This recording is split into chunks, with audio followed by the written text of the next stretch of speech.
성경을 읽다가 보면은 절제해라, 그리고 인내해라, 오래 참고 견뎌라, 이런 권면의 말씀이 참 많이 나오는 것을 알 수가 있습니다. 예를 들면 로마서 5장 3절 4절, 다만 이뿐 아니라 우리가 환난 중에도 즐거워하나니 이는 환난은 인내를, 인내는 연단을, 연단은 소망을 이루는 줄 알미로다. 또 야고보서 1장 4절도 마찬가지입니다. 인내를 온전히 이루라, 이는 너희로 온전하고 구비하여 조금도 부족함이 없게 하려 함이라. 이런 식으로 인내를 강조하는 교훈의 말씀도 많이 나오고요. 그런가 하면은 성경에 보면은 인내하지 못하다가 급히 서두르다가 어려움을 당하고 낭패를 만나는 이런 사례들도 종종 나옵니다. 예를 들면 대표적인 사례가 출애굽기 32장에 나오는 금송아지 우상 사건, 이런 거 아닙니까? 모세가 시내산에 율법을 받으러 가서는 아무리 기다려도 안 오는 겁니다. 오래 기다렸던 백성들이 그거를 못 견뎌가지고 그만 금송아지 우상을 만들어서 하나님의 진노를 사 엄청난 위기를 자초하는, 이게 대표적인 사례고요. 또 그런가 하면은 우리가 잘 아는 야곱의 어머니 리브가도 마찬가지입니다. 자녀 교육을 하는데 자기가 야곱을 임신했을 때 하나님께서 약속의 말씀을 주셨거든요. 내가 야곱을 강하게 인도할 것이다. 그 약속의 말씀을 주셨는데 이 법은 멀고 주먹은 강하고 이런 말이 있는 것처럼 하나님의 약속의 말씀을 신뢰하지 못하고 기다리지 못해가지고 그만 속임수로 아버지의 축복을 받아내게 하려는 이런 잘못된 시도를 하다가 그 아들이 얼마나 안 해도 되는 고생을 하는 길로 들어가게 만듭니까? 이 모든 것들이 다 이제 인내하지 못하는 데서 생기는 비극인데요. 오늘 본문도 바로 딱 그런 케이스에 지금 사건이 지금 발생을 하고 있습니다. 자, 오늘 본문 창세기 16장 1절 2절 한번 보십시오. 아브라함의 아내 사레는 출산하지 못하였고 그에게 한 여종이 있으니 애굽 사람이요 이름은 하갈이라. 사레가 아브라함에게 이르되 여호와께서 내 출산을 허락하지 아니하셨으니, 허락하지 않은 게 아니고요, 하나님의 때, 가장 적절한 하나님의 때를 지금 하나님이 기다리고 계시거든요. 근데 그 내면의 불신앙이 여호와께서 내 출산을 허락하지 아니하셨으니 원하건대 내 여종에게 들어가라, 내가 혹 그로 말미암아 자녀를 얻을까 하노라 하매 아브라함이 사레의 말을 들으니라. 지난주에 우리 살펴보지 않았습니까? 바로 앞 창세기 15장에서 하나님께서 친히 쪼갠 짐승 사이를 통과하시면서 당신의 존재를 걸고 내가 이 약속 지킨다, 그렇게 하나님께서 굳건한 약속의 말씀을 주셨는데도 불구하고 그만 인간이 갖고 있는 인내의 한계가 이런 것 같습니다.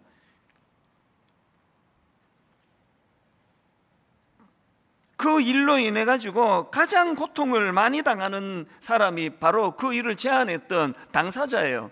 여러분 아시는 4절 말씀, 아브라함이 하갈과 동침하였더니 하갈이 임신하매 그가 자기의 임신함을 알고 그의 여주인을 멸시한지라.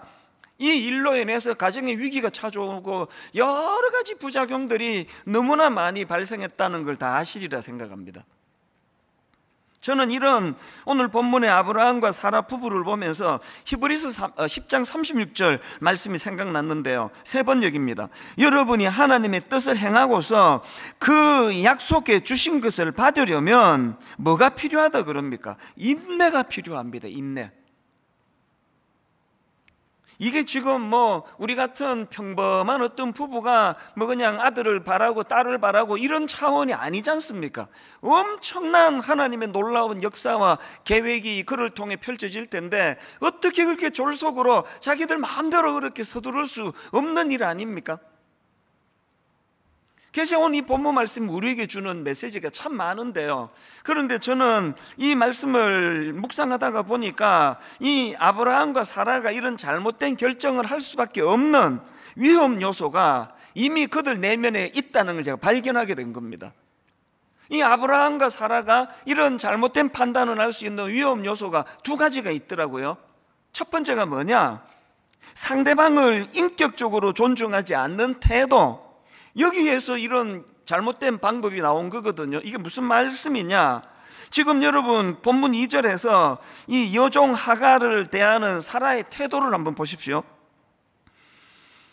사레가 아브라함에게 이르되 여호와께서 내 출산을 허락하지 아니하셨으니 원하건대 내 여종에게 들어가라. 내가 혹 그로 말미암아 자녀를 얻을까 하노라 하매. 또 5절에서도 마찬가지입니다. 사레가 아브라함에게 이르되 내가 받는 모욕은 당신이 받아야 옳도다. 내가 나의 여종을 당신의 품에 두었거늘. 지금 이 묘사되는 사라가 묘사하고 있는 그 여종 하갈을 보면은요, 그를 인격체로 대하지 않습니다.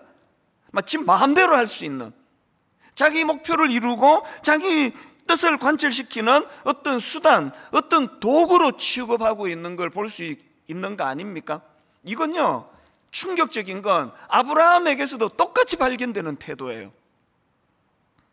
이게 덧나가지고 이제 그 여종이 임신했다고 그렇게 자기를 대하는 태도가 달라지고 막 함부로 대하고 그러니까 이제 그 아내가 사라가 화가 난 거 아닙니까? 그래서 남편한테 막 퍼붓는 거예요. 그렇게 불평을 하니까 그 불평을 받는 아브라함의 반응이 너무나 놀랍습니다. 나쁜 쪽으로. 뭐라고 아브라함이 반응합니까? 6절을 세 번역으로 보십시오. 아브라함이 사라에게 말하였다. 여보, 당신의 종이니 당신 마음대로 할 수 있지 않소. 당신이 좋을 대로 그에게 하기 바라오. 그래서 나온 게 그 다음 사레가 하갈을 학대하니 하갈이 사레 앞에서 도망하였다. 여러분, 이거 충격적이지 않습니까? 아브라함도 똑같은 인식이에요. 지금 하나님은 자기를 통하여 복의 통로가 되도록 모든 사람들이 자기를 인하여 복을 받는 이런 놀라운 축복을 주셨는데, 그 종을 대하는 아브라함의 태도가 뭡니까? 아니, 왜 그거 갖고 불평해? 그거 당신 건데, 당신 종인데 마음대로 해. 지금 여러분이 아브라함과 사라 부부가 가진 잘못된 인식이 뭡니까? 그 여종은 자기 마음대로 몸을 통해서 아들을 낳게 하든지 핍박을 하든지 아무 상관이 없는, 영적으로 지금 아브라함과 사라가 영적으로 문제가 있으니까 이런 하나님의 방법을 기다리지 못하고 그렇게 이상한 방법을 취했던 것처럼요, 제가 발견한 게 뭡니까? 우리가 영적으로 하나님 앞에서 영적으로 우둔해지면은요, 사람을 대하는 태도가 이렇게 된다는 거예요. 제가 지난주에 그 오징어 게임 이 드라마를 계속 그거 보면서 마음이 불편한 지점이 있거든요. 이 드라마가 엄청 기발하잖아요. 우리가 어릴 때 놀던 그 오징어 게임, 또 달고나 뽑기, 또 무궁화꽃이 피었습니다, 이런 추억의 놀이를 가지고 드라마를 소재로 만든 거 되게 기발한데요. 그런데 이건 동심을 다 짓밟는 것 같아요. 무궁화꽃이 피었습니다. 지금도 아마 그 어린 자녀를 둔 엄마 아빠들이 아이들과 이런 놀이 할 텐데요, 이거를 살인 도구로 만들어 가지고 무궁화꽃이 피었습니다 했는데 이후에 잘못 몸을 움직이면 바로 기관총으로 쏴 죽여버려요. 그래서 수백 명 중에 딱 한 명만 남겨놓고 다 죽여버려요.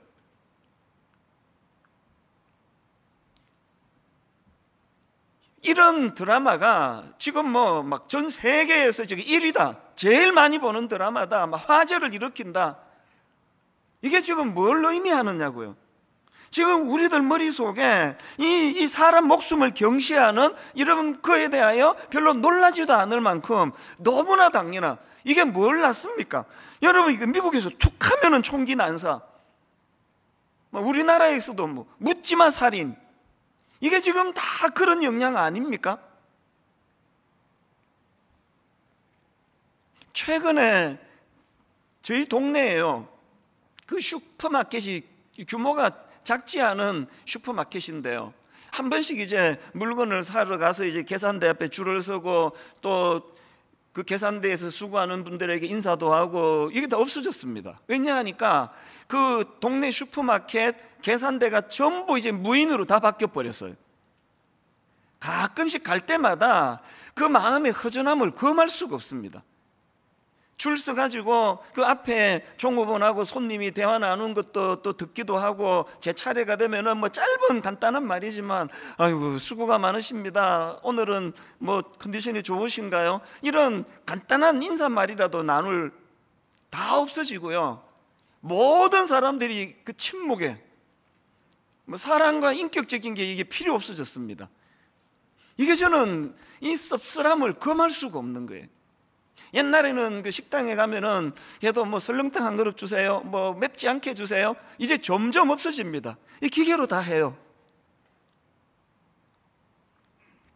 기능적으로 자꾸 사람을 대하는 이런 현실 속에서 우리가 하나님의 사람이라고 하는 이 특징을 어디서 나타낼 수가 있다고 생각하십니까?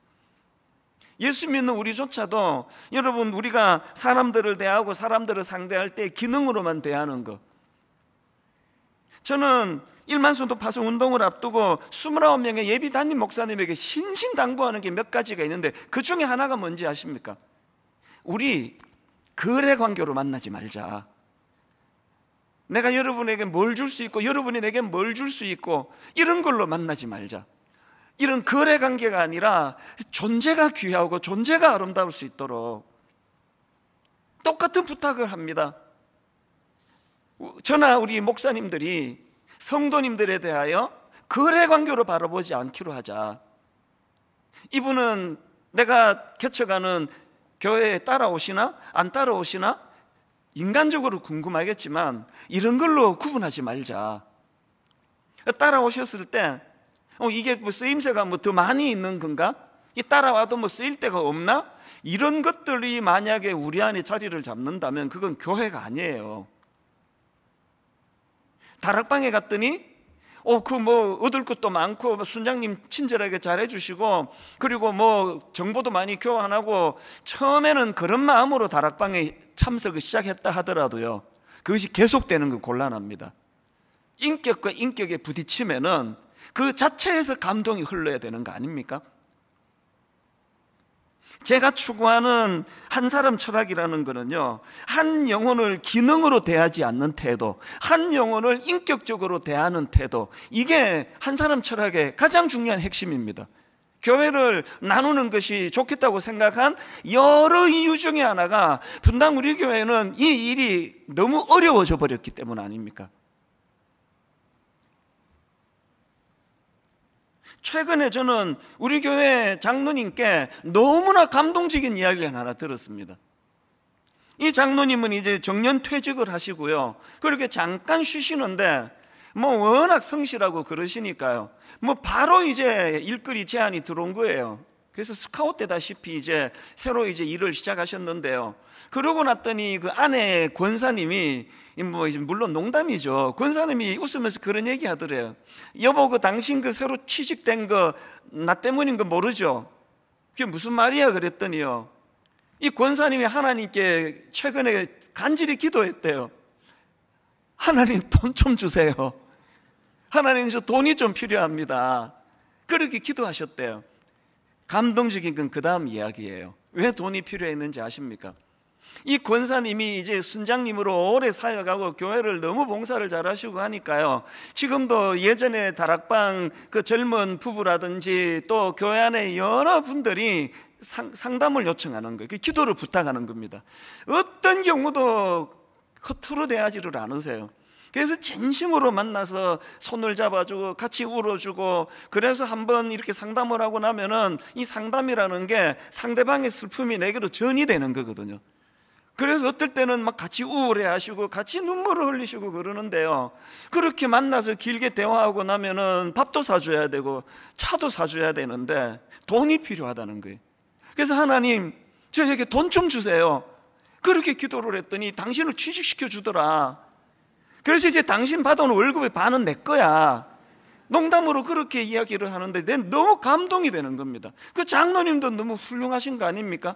그거를 여사로 듣지 않고 흐트러 듣지 않고 진지하게 그 말을 받아가지고, 여러분이 세상에 이렇게 사람을 함부로 대하고 인명을 경시하는 이 시대 풍조 속에서는요, 내가 저 사람 왜 내가 상담해 줘야 돼? 내가 상담해 주는데 왜 밥까지 내가 왜 사줘야 돼? 내 저 사람 상담해 준다고 이게 떡이 나와 밥이 나와, 이런 얘기 많이 들어보셨죠? 이게 세상의 메시지라면 오늘 여러분, 아브라함이 그리고 아내 사라가 결정적으로 지금 그 마음속에 잘못된 것들이 잘못된 길로 가게 만든 게 있다면, 아무리 여종이라 그러지만 인격으로 대하지 않는 그 태도 속에 이런 하나님이 보시기에 악한 열매들이 나올 요소가 있다는 겁니다. 여러분, 분당 우리 교회 뿐만 아니라 모든 이 땅의 크리스찬들이 사람을 존중히 여기고 무례하게 대하지 않고 사람에 대하여 아래 사람이라고 막대하지 않는, 그래서 오늘 우리 예수 믿는 사람에게는 갑질이라는 이 단어는 절대로 있을 수 없다는 거 얼마나 많이 강조합니까? 이게 첫 번째 그 부부에게서 발견되는 잘못된 모습이고요. 두 번째로 아브라함과 사라가 잘못된 판단을 하게 된 위험 요소가 하나 더 있는데요, 그 악한 시대의 영향력 아래 놓여 있다는 겁니다. 이 악한 시대의 영향력, 이게 무슨 말씀인지 설명을 드릴게요. 그 기동연 교수님이 쓴 책에 보니까요, 이게 참 우리로 봐서는 황당하잖아요. 아니, 애가 안 쓴다고 어느 부부가 딴 여자 들여가지고 애 낳지, 이게 우리로서는 너무 어색한데요, 이게 그 시대적인 배경을 갖고 있다는 겁니다. 그 시대에, 그 당시 사회에서는 이 자식 없는 아내를 위한 대리모 제도가 있었고요, 그 부잣집 여주인들은 그 여종을 일종의 그 시바지라 그러나요? 그런 일을 행하던 일이 있던 시대라는 겁니다. 그러니까 우리는 이런 사라의 제안이 너무 황당하고 생소하지만, 지금 아브라함이 그걸 수용하는 게 뭡니까? 그 지금 악한 사회적인 영향력, 그 영향을 지금 받고 있다는 그거 아닙니까? 뭘 지금 제가 강조하는 겁니까? 여러분이나 저나요, 어쩔 수 없습니다. 우리가 발딛고 살아가는 이 시대의 문화와 풍습에 영향을 받을 수밖에 없는 거거든요. 낸시 피어시가 쓴 내 몸을 사랑하라, 이런 제목의 책이 있는데요, 그 책에 굉장히 중요한 한 가지를 설명하는 대목이 있습니다. 팀 켈러, 뉴욕에서 목회하셨던 팀 켈러 목사님 그 글을 하나 인용하는데요, 글 제목이 전사인가 도시인인가 이렇습니다. 이게 지금 비유로 상징적으로 무슨 실험을 제안하는가 하니까, 이제 영국의 앵글로 섹슨 전사 AD 800년, 그러니까 지금부터 천 몇백 년 전입니까? AD 800년 때 활동했던 앵글로 섹슨 전사가 하나 있고, 그리고 오늘 이 시대 영국 맨하탄에 사는 청년이 하나 있습니다. 이 두 청년을 비교하면서 무슨 설명을 하느냐, AD 800년대 살았던 영국의 앵글로 잭슨 전사가 두 가지 내면의 충동이 있다는 거예요. 그 첫 번째 충동이 뭐냐, 무례한 사람을 때려 죽이고 싶은 충동. 그러면 이 전사는 그런 충동이 오면은 그 내면에서 이렇게 이야기할 거라는 겁니다. 이게 나야, 이게 내 아이덴티티야, 난 무례한 사람들은 볼 수 없는 나는 전사야, 그런 것들을 처벌하는 용감한 사람이 나야. 그리고 또 그 시대 모든 사람들이 다 이런 폭력성에 대하여 인정을 해주는 겁니다. 이 사람 진짜 용감해, 무례한 사람들을 가만두지 않고 처치하는 굉장한 용감함이 있어. 이게 이 사람을, 폭력성을 굉장히 이제 강화를 시켜준다는 거예요. 그런가 하면은 이 AD 800년 영국의 앵글로 섹슨 전사에게 또 다른 한 가지 내면의 충동이 있는데, 이게 동성애 감정이 흐르는 겁니다. 예를 든 거예요. 주후 800년대 영국 전사에게 동성애 감정이라는 건요, 이거 황당하기 짝이 없는 거예요. 있을 수가 없는 거예요. 이건 전사, 남성성을 강조하던 그 시대에 이거는 너무 당황스러운 거예요. 그러면 그 남자가 뭐라고 말하느냐 하니까, 이건 내가 아니야, 이건 내 모습이 아니야, 이거는 막 부인하는 겁니다. 나는 이 충동을 억제할 거야, 난 이거 반드시 이겨낼 거야. 이게 이제 800년 전 앵글로 섹슨 전사고요, 똑같은 충동을 현재 뉴욕 맨하탄에 살고 있는 청년에게 있다고 가정을 해보자는 겁니다. 이 청년이요, 지하철을 타고 가거나 길을 가거나 무례한 사람을 보면 죽이고 싶은 거예요. 이걸 내가 이제 죽여버리고 싶다고. 그러면 그 뉴욕에 사는 남자가 어떻게 반응할까요? 이 분노 조절 프로그램을 통해 내가 이게 치료를 받아야 돼. 근데 이러다가 이제 그 사고 치르겠다. 엄청 억누르는 거예요. 그 뉴욕 사는 청년이에요. 이게 나야. 이게 내 아이덴티티야. 이렇게 말하지 않는다는 겁니다. 뭘 말하는지 아시겠죠? 지금 이 설명이 가르쳐주는 포인트는요, 그 시대에 영향을 받을 수밖에 없다는 거예요. 그리고 그게 절대 진리라 말할 수 없다는 겁니다. 그 책에 보면은요, 미국 사회에서 스며들고 있는 이 두 비유가 지금 너무나 현실적인 고민. 심지어는 어느 지역은 초등학교 안에 초등학교 아이들 사이에서 나 레즈비언이야. 초등학교 5학년 6학년 아이들이 난 여성 동성애자야. 너 내 파트너가 돼줄래? 너 내 친구가 돼줄래? 이런 이야기가 오가고 있는 게 미국 현실이라는 겁니다. 이런 점에서 저는요, 에베소서 2장 2절, 그때에 너희는 그 가운데서 행하여 이 세상 풍조를 따르고 공중의 권세 잡은 자를 따랐으니 곧 지금 불순종의 아들들 가운데서 역사하는 영이라. 지금 우리가 두려워하는 게 이 세상 풍조라는 것이 감당하기 어려운, 너무나 경험해보지 못한 혼란이라는 겁니다.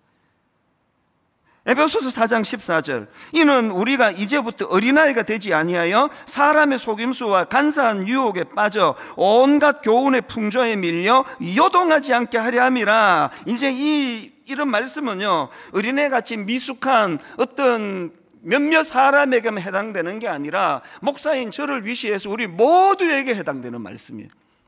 이게 뭐 그냥 한순간 놓치면은 상상을 초월하는 이런 유혹에 넘어가게 되는 것이니, 저는 이런 의미에서 오늘 본문에서 그 믿음으로 순종해서 결단해서 하나님을 따라왔던 아브라함과 사라가 보여주는 그 시대 영향을 받는 그 모습을 보면서 두려움이 드는 거예요. 오늘 이 시대는요, 그리스도인으로 살아가기가 너무나 힘든 시대입니다. 지난주에 우리가 창세기 15장을 살펴봤는데요, 그때 다룰 분량이 또 시간이 촉박해서 다루지 못했던 한 장면이 있는데요, 한 주 내내 제 머릿속에서 그 잔상이 떠나질 않는 겁니다. 그 장면을 설명드릴게요. 자, 창세기 15장 9절입니다. 여호와께서 그에게 이르시되 나를 위하여 3년 된 암소와 3년 된 암염소와 3년 된 숫양과 산비둘기와 집비둘기 새끼를 가져올지니라. 하나님이 이렇게 명하셨고 아브라함이 거기에 순종해서 준비합니다. 그게 10절입니다. 아브라함이 그 모든 것을 가져다가 그 중간을 쪼개고 그 쪼갠 것을 마주대하여 놓고 그 새는 쪼개지 아니하였으며, 이렇게 하나님 말씀에 순종해서 만반의 준비를 다 해놨는데 하나님이 안 오세요. 오셔야 될 하나님은 안 오시고요, 그 다음 11절 한번 보세요. 솔개가 그 사체 위에 내릴 때에는 아브라함이 쫓았더라. 이 장면이 떠나질 않는 겁니다. 그리고 났더니 12절, 해질 때에 아브라함에게 깊은 잠이 임하고 큰 흑암과 두려움이 그에게 임하였더니, 여기 나오는 솔개는요, 부정한 짐승이에요. 방치하면 안 되는,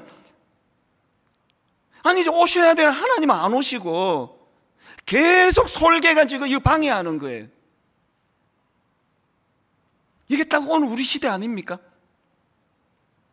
솔개나 쫓고 있는 오늘 우리들을 보고 세상 사람들이 너무나 많이 조롱을 해요. 네 하나님 어디 가셨니? 왜 안 오시니? 그 솔개만 쫓느라 피곤했저런 네 모습이 안쓰럽다.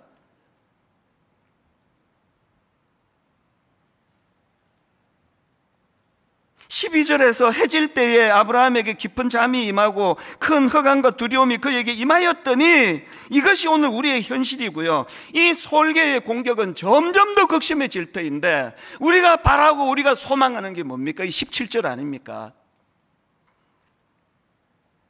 해가 져서 어두울 때에 연기 나는 화로가 보이며 타는 횃불이 쪼갠 고기 사이로 지나더라. 지난주 말씀 기억하십니까? 드디어 임하신 그 하나님께서 두려워 떨고 있는 그 아브라함을 향하여, 그 흑암으로 두려워하는 그 아브라함을 위하여 불로 임하시는 그 하나님께서 친히 쪼갠 짐승 사이를 지나시며 내 존재를 걸고 너에게 약속하마. 그래서 오늘 설교 제목이 믿음의 다른 말은 기다림이다. 우리 이 사실을 잊으시면 안 됩니다. 믿음은 기다림이에요. 히브리서 10장 23절 세 번역입니다. 또 우리에게 약속하신 분은 신실하시니, 우리에게 약속하신 분은 신실하시니 우리는 흔들리지 말고 우리가 고백하는 그 소망을 굳게 지킵시다. 내면에 두려움이 있을 때 이런 말씀을 묵상하시면 좋습니다. 그런가 하면은 시편 40편 1절, 내가 여호와를 기다리고 기다렸더니, 내가 여호와를 기다리고 기다렸더니 귀를 기울이사 나의 부르짖음을 들으셨도다. 이게 신앙생활 아닙니까?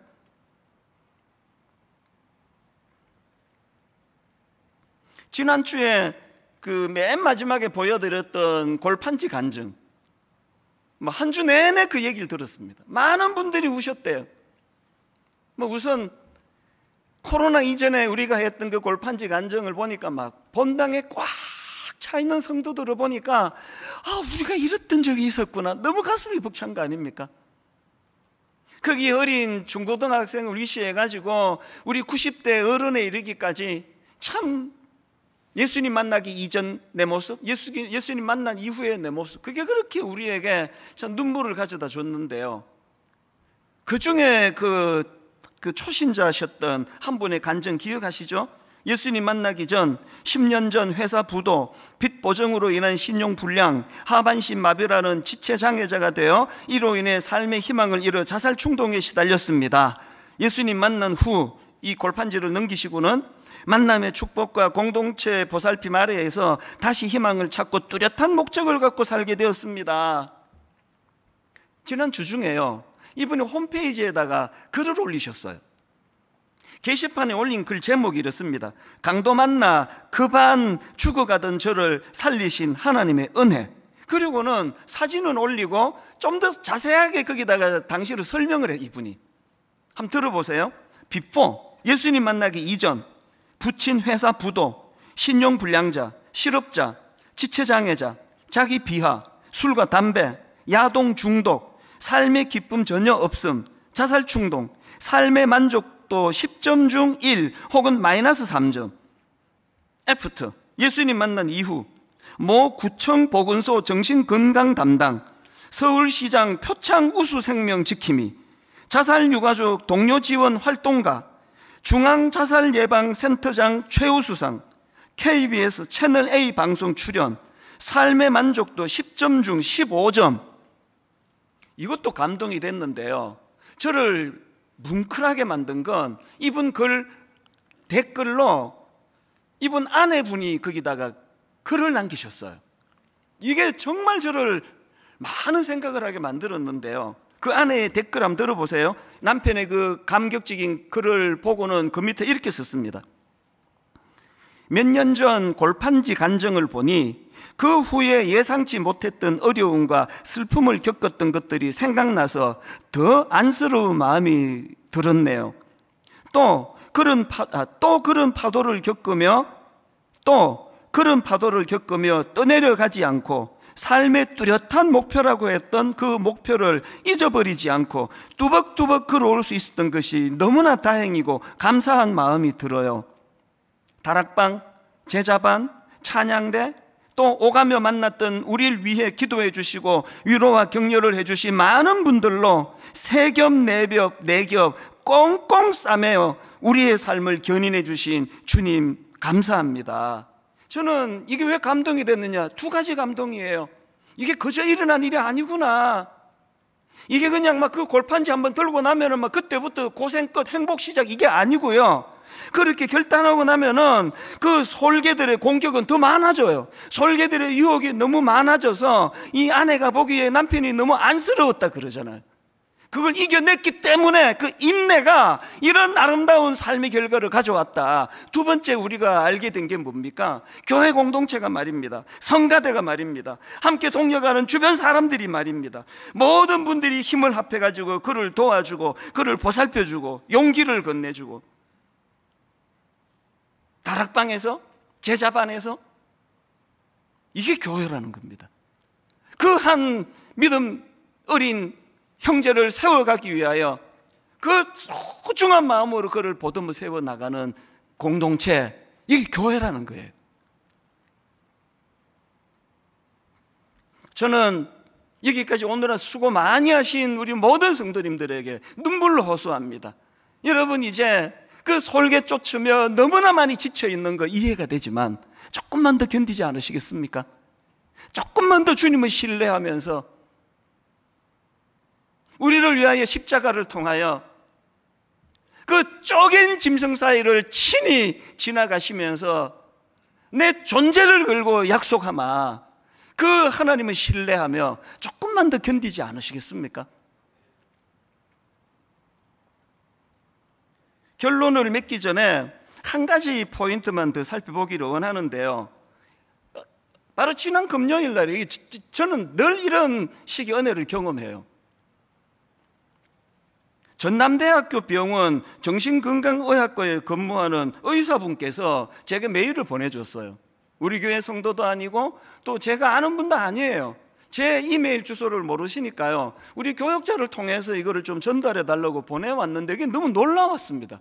오늘의 결론 말씀을 그분이 어떻게 하시고, 이분이요, 전남대학교 병원 그 정신건강의학과에 소속된 의사분이 그 팀이 이 코로나랑 관련한 연구를 했는데요, 연구 주제가 코로나 블루와 스트레스 예방을 위한 솔루션이래요. 코로나 블루라는 거, 이 코로나 확산으로 생긴 우울감, 뭐 우울증, 또 무기력증, 뭐 이런 걸 뜻하는 단어 아닙니까? 그러니까 어떻게 하면은 이런 코로나로 인한 그런 무기력증이나 스트레스를 예방할 수 있는가, 이 연구팀이 연구를 했더니요, 답이 딱 나오더래요. 그게 감사. 이 교회에서 한 게 아니고요, 제가 기억하기로 정부에서 출연한 그 기금을 가지고 전문가들이 모여 논문을 쓴 논문에 나온 결론이에요. 그 내용을 다룬 기사를 다 읽어드리면 너무 좋겠는데 시간이 없어서 제가 앞부분만 읽어드릴게요. 코로나19 확산 이후 일반인과 의료인에게 우울증과 스트레스가 크게 증가하였지만 감사하는 마음이 예방 효과가 있다는 연구 결과가 전남대학교 병원 정신건강의학과 연구팀에 의해 발표되었다. 이 논문 두 편이 여기에 지금 발표가 된 겁니다. 이분의 그 메일을 보고서 이게 감사구나 하고 오늘 본문을 다시 한번 보세요. 아브라함의 아내 사라가 그런 잘못된 제안을 했는데 그 첫 출발 한번 읽어보세요. 그 15장에서 하나님 그 쪼갠 짐승 사이로 지나면 이런 약속을 주신 하나님을 내가 찬양합니다가 아니에요. 하나님에 대한 원망, 하나님에 대한 불평, 과장된 불평, 하나님이 우리 애기 생기는 걸 막으신다고, 그것이 이런 불행한 결과를 가져온 거예요. 제가 깨달은 게 뭘까요? 여러분 이미 알고 계신 게 뭡니까? 기다림은 감사예요. 감사함으로. 그래서 지금 결핍된 그 문제에 집중하는 본능을 우리가 방치하지 말고, 그거 어쩔 수 없지만 15장에서 주셨던 그 하나님의 은혜, 14장에서 주셨던 그 하나님의 은혜, 13장에서 12장에서 주셨던 그 하나님의 은혜, 잘못 판단해서 애굽으로 내려가 엉뚱한 곳 헤맬 때 하나님이 어떤 은혜로 그를 다시 회복 주셨던가, 그 지나간 시간에 대한 감격을 회복하는 것, 이게 전남대학교 어떤 저 알지도 못하는 의사 교수님을 통해서 하나님이 보내주신 자료라고 저는 믿거든요. 우리 지난주에 월드비전에서 감사 챌린지, 추수감사절 너무너무 감사해요. 한국 교회를 좀 섬기고 싶다고 이 감사 노트를 정성껏 만드는 이거를 10만 부를 원하는 교회에다가 배포하겠다고, 분당 우리 교회도 그 혜택을 누렸는데요, 이게 사실 이제 추수감사절 한 주 전 그 일주일 쓰는 용이거든요. 하나님이 제 마음에 3주까지 기다릴 게 뭐가 있냐고, 내일부터 하시자고요. 내일부터 시작하자고요. 꼭 이거 안 쓰셔도 돼요. 이거는 추수감사 전주일 쓰기로 아껴놓고, 여러분 이미 있잖아요. 우리 교회가 쓰는 감사 노트 한 몇 줄 쓰고 그 처박아 놓은 거 다 찾아내세요. 그거 다 끄집어내세요. 그리고 우리 3주 동안에 이 월드비전에서 하는 감사 챌린지가 이게 참 의미가 있는 게요, 요일마다 감사 무기가 다 달라요. 우리 홈페이지 들어오시면 그 내용 다 알 수 있습니다. 이런 겁니다. 월요일에는 나에 대하여, 화요일에는 가족에 대하여, 수요일에는 교회에 대하여, 목요일에는 이웃에 대하여, 금요일에는 환경에 대하여, 토요일에는 하나님에 대하여 묵상하고 감사를 찾자는 겁니다. 홈페이지 오셔서 다운받아 가시고요, 요령을 배워 가시고요. 이거가 3주 모아지니까 신기하게 100감사가 됩니다. 100감사. 저절로 100가지 감사가 나와요. 도전해보지 않으시겠습니까? 여러분, 당장 오늘 저녁부터 우리 가족 행복밥상 조금 느슨해진 가족들 다시 모이셔서 우리 이제 오늘 저녁, 주일 저녁부터 연말까지 매주마다 한 주를 돌아보며 감사로 마무리 짓자. 감사로. 결론을 이 말씀으로 맺기 원합니다. 히브리서 10장 36절. 너희에게 인내가 필요함은 너희가 하나님의 뜻을 행한 후에 약속하신 것을 받기 위함이라.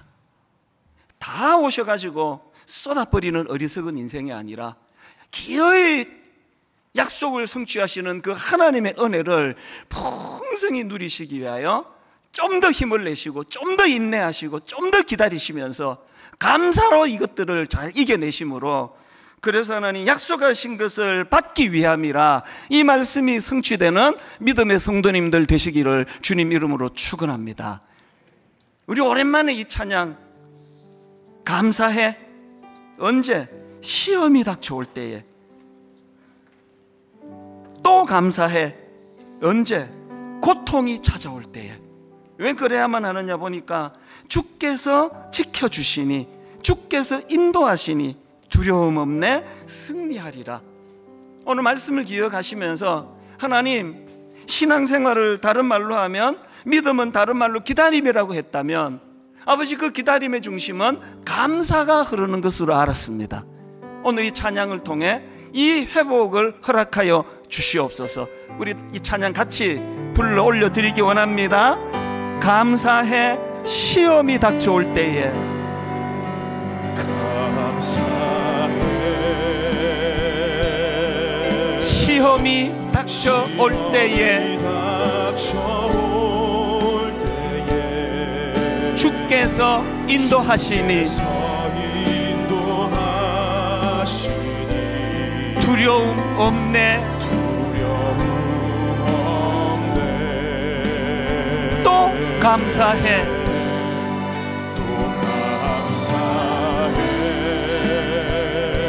고통이 찾아올 때에 주께서 지켜주시니, 우리가 가진 이 한마디의 확신, 승리하리라. 그래서 힘있게 결단하며 찬양합니다. 나의 모든 생활 속에서 주님이 함께 하시니, 주님의 성령 나를 인도하시리. 여러분, 홀로 내버려둔 인생 아닙니다. 하나님이 함께 하시는 인생입니다. 그래서 이렇게 노래합니다. 시험이 나를 찾아올 때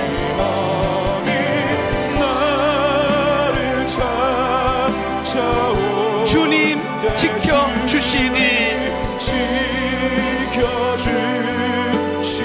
주님의 성령 나를 인도하시리. 오래 지쳐있는 모든 분들 심령 속에서 감사해. 언제 감사할 원합니까? 시험이 닥쳐올 때에. 어떻게 감사할 수 있습니까? 주께서 인도하시니,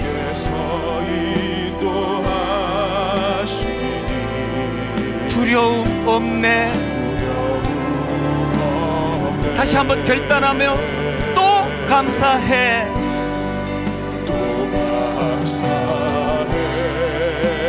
고통이 찾아올 때에 주께서 지켜주시니 오랜 인내 가운데 얻게 되는 이 한마디의 선포, 승리하리라. 그래서 힘을 얻어 이렇게 선포합니다. 나의 모든 생활 속에서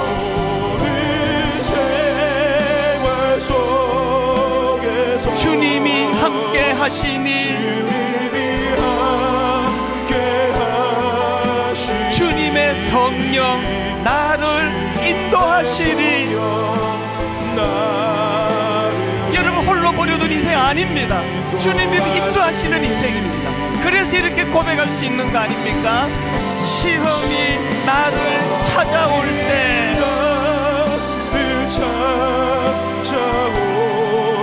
주님 지켜주시리. 주님의 성령 나를 인도하시리. 우리 다시 한번 힘을 얻어 다시 한번 은혜로 이렇게 노래하기 원합니다. 나의 모든 생활 속에서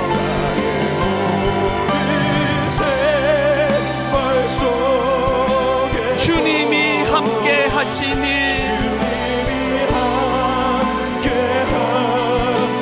주님의 성령 나를 인도하시리.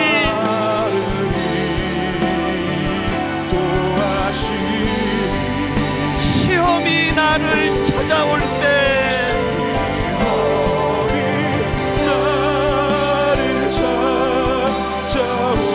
주님 지켜주시리. 주님의 성령 나를 인도하시리. 우리가 자리에서 일어나셔서 더 하나님 앞에 은혜를 구하며 나의 모든 생활 속에서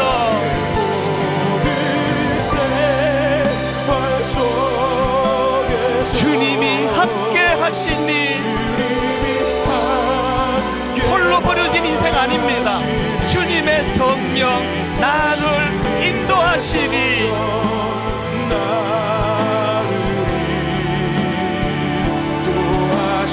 어려움이 찾아올 때, 시험이 나를 찾아올 때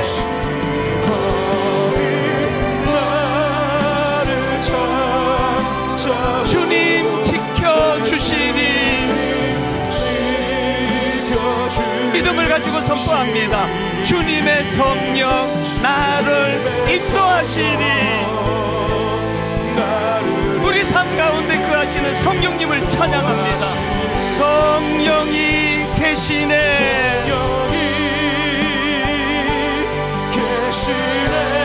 할렐루야. 함께 하시네.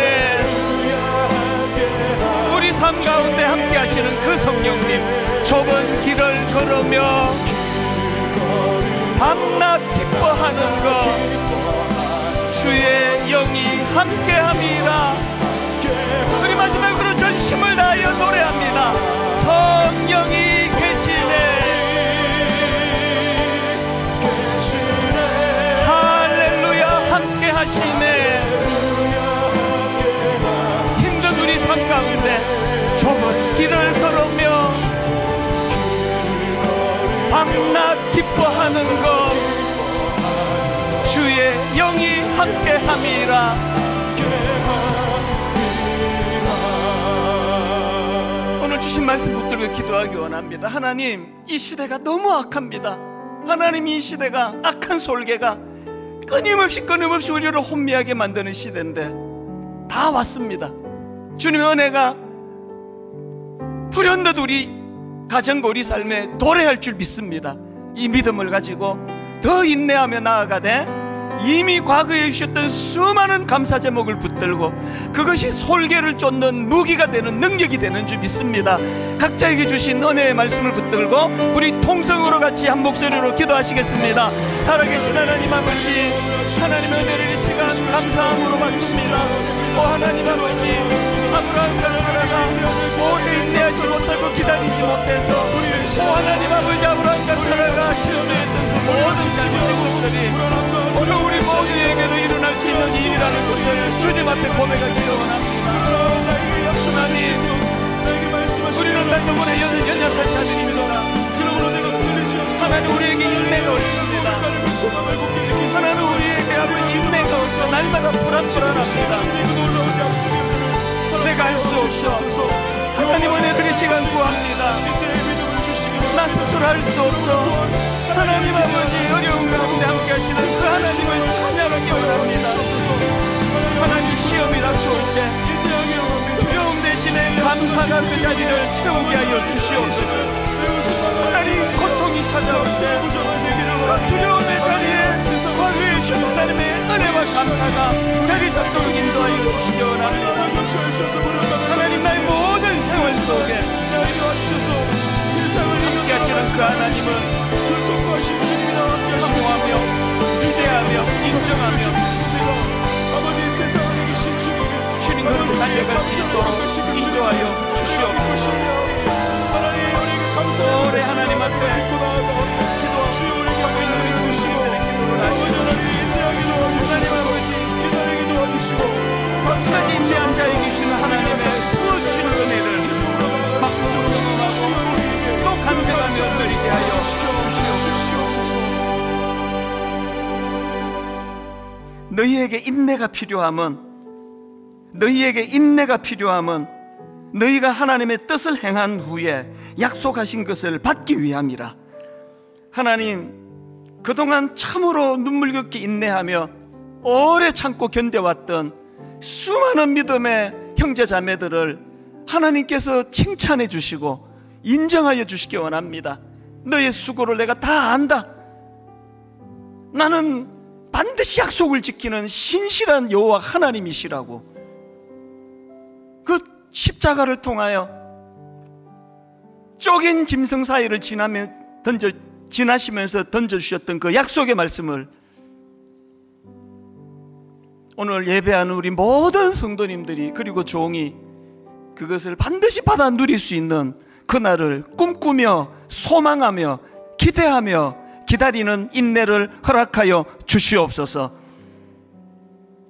눈물겹게 어려운 현실, 그 끊임없이 집요하게 괴롭히는 솔개들을 쫓아내고 있는 많은 믿음의 성도님들, 그 악한 솔개를 쫓아내는 능력의 무기 중에 하나가 이미 과거에 주셨던 과거의 은혜로 주셨던 감사를 떠올리는 것이라는 걸 배웠사오니 이제 하나님, 이번 한 주간 온통 우리의 심령이 나로부터 시작하여 과거에 주셨던 은혜의 감사와 감격이 이곳저곳에서 흘러넘치는 놀라운 한 주간을 보낼 수 있도록 하나님 인도하여 주시옵소서.